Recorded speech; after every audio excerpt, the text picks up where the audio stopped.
Large oval black plastic recliner handle.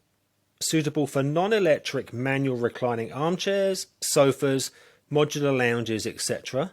Made of a sturdy plastic, black in colour with a lightly textured surface. The approximate size is 115mm wide by 70mm high.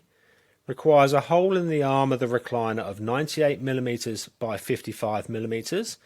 This recliner release handle accepts the industry standard 6mm recliner release cables. However, the hole in the back of this handle here will accept a barrel size between 5 and 7mm. Supplied with a retaining clip to hold the recliner release cable in position, easy to remove and install like this. A smooth, easy to pull spring-loaded handle, self-closing.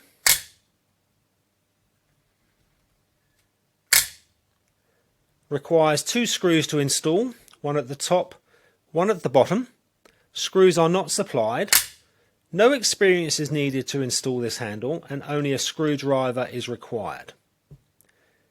If you require assistance on how to install this handle, please click the link below to watch our How to Replace a Recliner Handle video.